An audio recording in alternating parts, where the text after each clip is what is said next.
குழந்தைங்க பிறந்த உடனே கைகளை மடக்கிட்டு அதிகமாக கத்துறதும் அழுகிறதுக்குமான காரணம் குழந்தை அம்மாவோட வயித்துல இருக்கும் பொழுது தான் சேஃப்டியாக ஒரு சேக்குக்குள்ளே இருக்கிற மாதிரி ஃபீலிங்கில் இருக்கும். வெளியே வந்த உடனே அந்த குழந்தைக்கு தவறி விழுந்துடுற மாதிரி ஒரு எண்ணம் தோன்றிகிட்டே இருக்கும். அதனால தான் அந்த குழந்தைங்கள வார்க் பண்ணுறோன்னு சொல்லி நம்ம அந்த குழந்தைங்கள சுற்றி வைக்கிறத நீங்கள் பார்த்துருப்பீங்க. இதே மெத்தடை நம்ம செரிப்ரல் பால்சி குழந்தைங்களுக்கு ட்ரீட்மெண்ட்டாக யூஸ் பண்ணலாம்.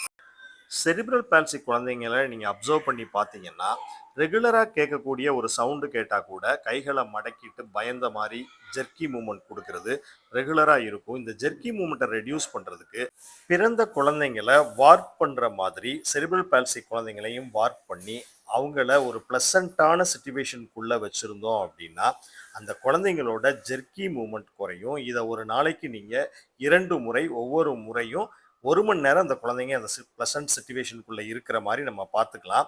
இந்த ஜெர்க்கி மூமெண்ட் குறையிறது குழந்தைங்களுக்கு நல்ல ஃபிசியோதெரப்பியை ரிசீவ் பண்ணுறதுக்கான கேப்பபிலிட்டியை கொடுக்கும்.